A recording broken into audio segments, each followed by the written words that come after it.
Hello, my name is Apblett, and I'm from the Department of Chemistry at Oklahoma State University, and I would like to talk to you today about a wonderful way of engaging students in undergraduate laboratory and in analytical chemistry using a Wilson Analytical Open Optical Platform system.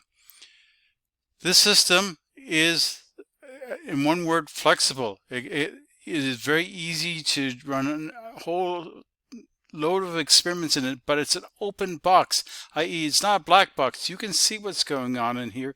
You can play with all the various components, and this is just some of the components that are available. We'll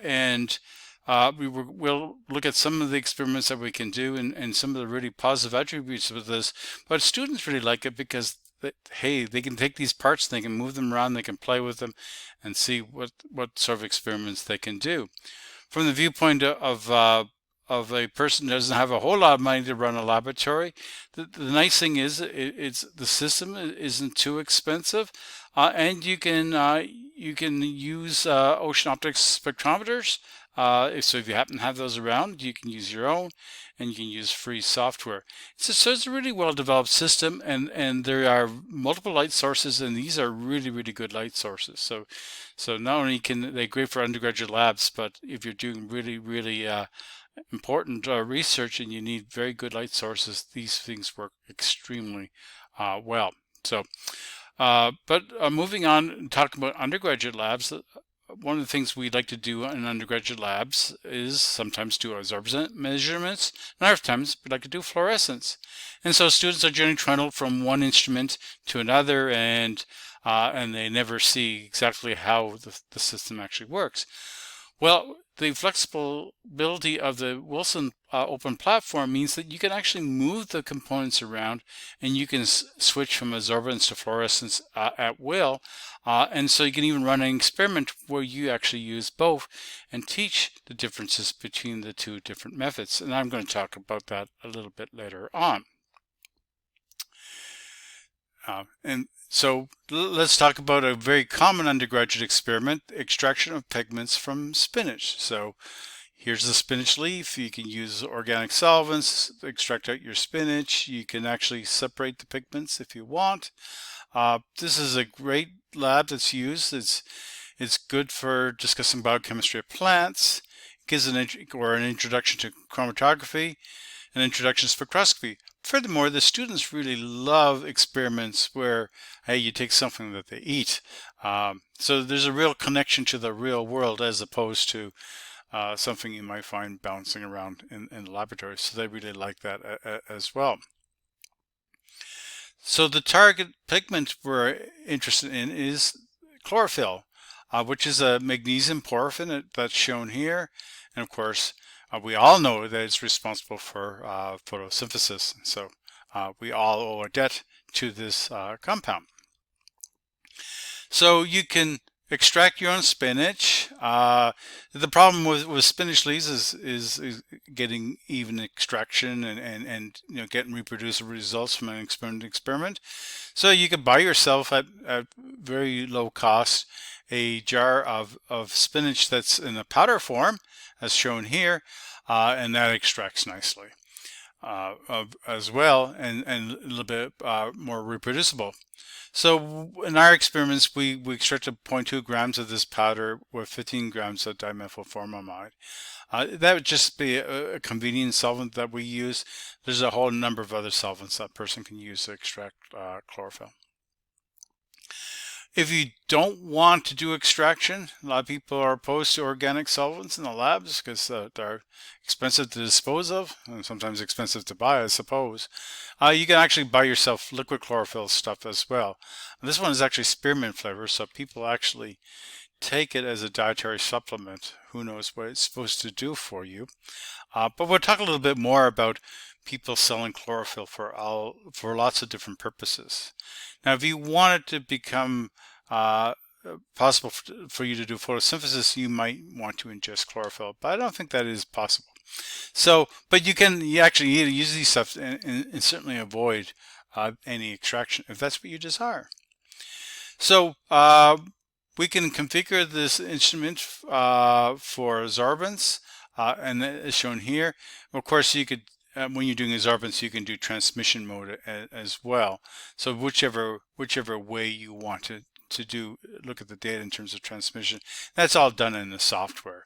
So, but the setup, of course, for both those experiments is the same: light source, somewhere to put your sample, and a spectrometer.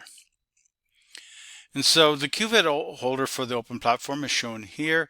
It's nice in that it's got an optical lock so that you won't have students running spectra with straight light around. And it's also actually very easy to use the same holder to switch to fluorescence or absorbance configurations. And so, it's actually pretty simple and straightforward to use. So we can take this and our cuvette of chlorophyll and have fun with it. So, of course, if you want to do the absorption spectrum, this is sort of what it looks like. And so we're going to focus later on this 667 nanometer peak. We will actually use that for the measuring the concentration of this, but it's also going to be the peak where we see fluorescence too as well. So this is an important peak for us, and so as I said, absorbance and fluorescence is going to focus around here, but to excite the fluorescence, we're actually going to use a frequency down in this envelope down here, and so. This is our absorption spectrum recorded very easily, very straightforward. So if you want to know how much chlorophyll is in something, of course you have to count, make a nice calibration curve. So here's a really nice calibration curve. It has R squared of 1. That's not bad, but also pretty much a zero intercept as well. So this is actually all set up. Then you just make your run your unknowns and figure out what your concentrations are.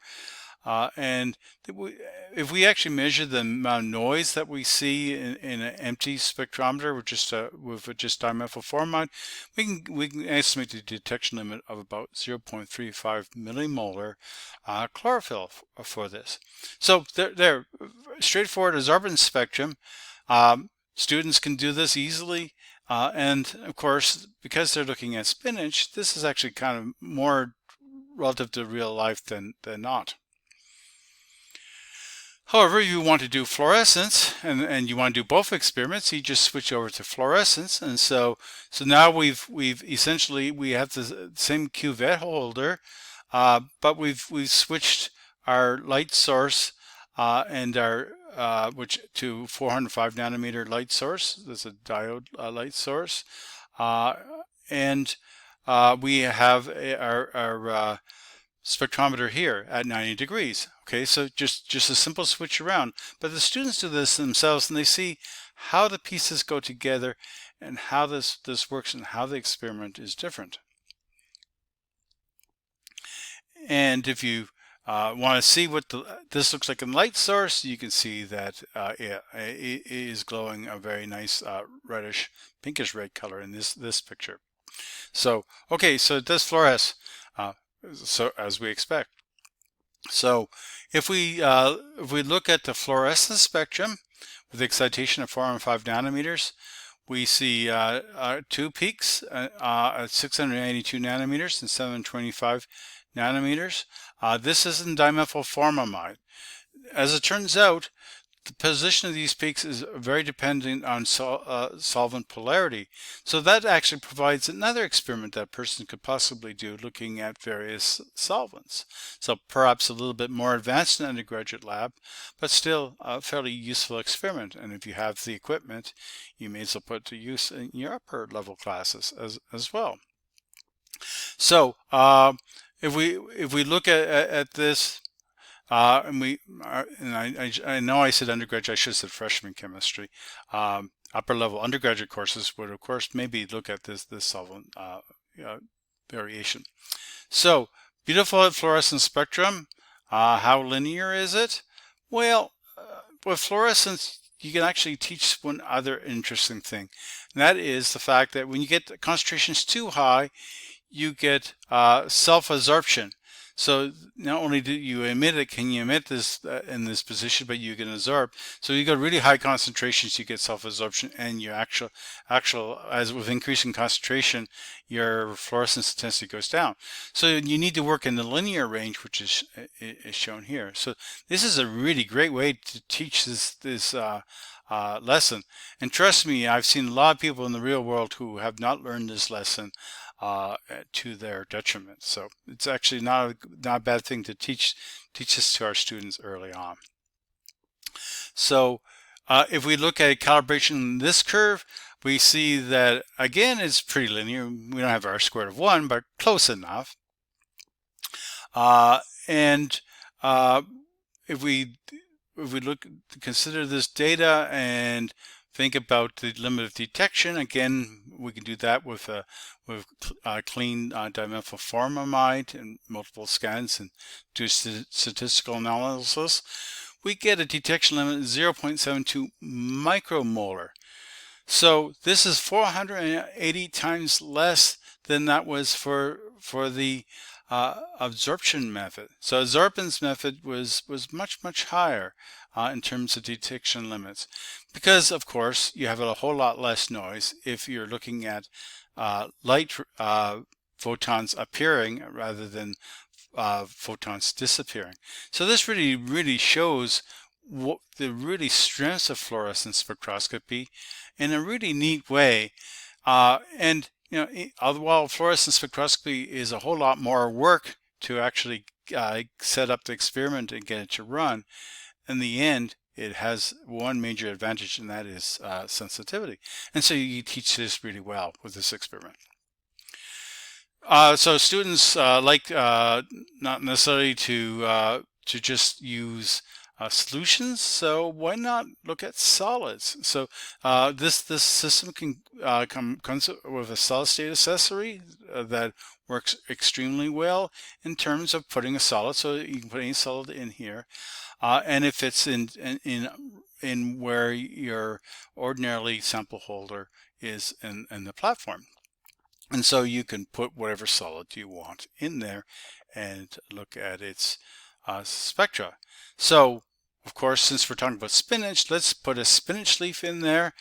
And yes, we see the peaks for fluorescence of the chlorophyll at 687 nanometers and 741 nanometers when we're exciting at 4 and 5 nanometers.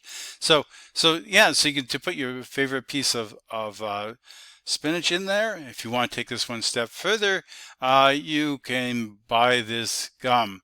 And so there, for years there's been gums with chlorophyll in them. It's supposedly supposed to do something for your breath. I don't know.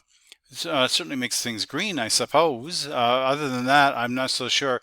But actually, doing this experiment, you can actually talk a little bit about marketing. So people know that chlorophyll is really fantastic for plants, so therefore it must be really good for us too. Anyway, I think sort of the spurious marketing might be reflected in the number 666 here. I'm not sure about that. But essentially we just took a wad of gum and stuck it in the solid state accessory, and we were able to get this spectrum. And so now we're really getting into things that students might see in their everyday life.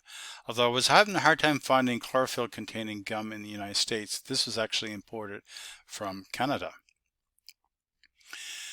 So I hope that I've shown you that this Wilson Open Optical platform will do a lot. So Wilson Analytical really put a lot of design and a lot of thought into this, and it's extremely flexible in how you set up experiments, which also makes it very easy to teach students many different things. And I want to hit on a few of those today. I've done lots of different things with this so far. Certainly teaching out how optical analytical instruments function, differences between fluorescence and absorption spectroscopy, almost any experiment or concept that relies on optical spectroscopy could be use this instrument. I've even used this for multi-wavelength nephelometry, or light scattering by particles.